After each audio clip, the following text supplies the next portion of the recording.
keras, salam reformanda Masiha Holongan. Selamat pagi. Nats bagi kita di pagi hari ini terambil dari Kisah Para Rasul 11 ayat 9. Akan tetapi untuk kedua kalinya suara dari sorga berkata kepadaku, apa yang dinyatakan halal oleh Allah tidak boleh engkau nyatakan haram. Kebiasaan yang menghambat. Setiap tindakan harus dapat dipertanggungjawabkan. Untuk apa yang kita lakukan haruslah mempunyai dasar yang kuat. Bagi orang percaya, setiap apa yang dilakukan haruslah berdasarkan dan keluar dari iman kepada Tuhan Yesus Kristus. Itulah sebabnya Rasul Paulus ketika berbicara tentang makanan, dia berkata, "Tetapi barang siapa yang bimbang, kalau ia makan, ia telah dihukum, karena ia tidak melakukannya berdasarkan iman, dan segala sesuatu yang tidak berdasarkan iman adalah dosa." Roma 14 ayat 23.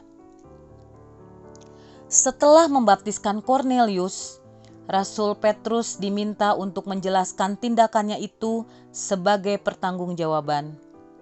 Orang-orang keturunan Yahudi menantang Rasul Petrus untuk menjelaskan tindakannya, terutama karena apa yang dilakukannya telah melanggar banyak kebiasaan orang-orang Yahudi. Untuk menjawab tantangan orang Yahudi, Rasul Petrus menerangkan dan menjelaskan penglihatannya. Penglihatan itu tentang binatang-binatang najis yang turun dari atas dan Tuhan meminta dia untuk menyembelih dan memakannya. Tentu saja Petrus menolaknya, sebab dia lahir dan dibesarkan dalam masyarakat Yahudi yang kuat memegang tradisi. Tetapi suara Tuhan 3 kali memerintahkannya untuk menyembelih dan memakannya. Untuk mengikuti perintah Tuhan, ada banyak kebiasaan yang Rasul Petrus pegang sebelumnya harus dikesampingkan.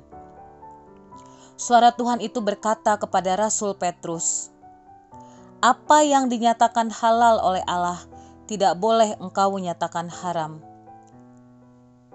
Ketika Tuhan berbicara dan memberikan arahan bagi kita, kita dapat melakukannya dengan keyakinan penuh, meskipun itu bertentangan dengan kebiasaan atau kepercayaan kita sendiri.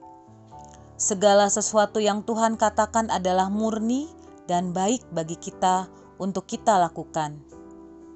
Kita semua memiliki semacam kebiasaan atau tradisi dalam hidup kita yang membentuk keyakinan dan gaya hidup kita.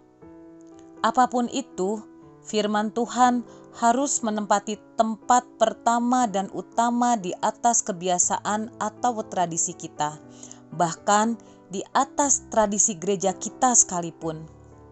Itulah sebabnya Jodokus van Lodenstein berkata, "Ecclesia reformata semper reformanda est secundum verbum Dei."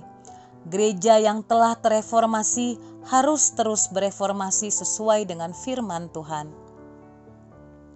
Maka alasan yang sering kita berikan untuk tidak melakukan apa yang Tuhan katakan yang berasal dari tradisi atau adat istiadat yang telah kita bangun sepanjang hidup kita sering menghalangi kita mentaati perintah Tuhan. Tuhan telah memanggil kita dan itu tidak dapat diperdebatkan dan tidak ada alasan untuk menolaknya.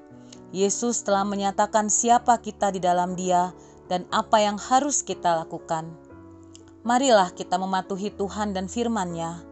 Lakukanlah segala sesuatu berdasarkan iman akan firman-Nya dengan segenap hati kita. Pertanyaan untuk direnungkan. Pertama, kebiasaan apa saja yang telah Anda bangun selama ini dan menghambat Anda melakukan kehendak Tuhan? Kedua, menurut Anda, mengapa begitu sulit mengesampingkan kebiasaan-kebiasaan yang menghambat kita melakukan perintah Tuhan? Mari kita berdoa. Ya Tuhan, terima kasih atas firman-Mu dan tolong kami untuk melihat kebiasaan-kebiasaan kami yang bertentangan dengan kehendak-Mu, serta anugerahkan Roh Kudus yang memampukan kami untuk tetap melakukan kehendak-Mu. Di dalam Yesus kami berdoa. Amin.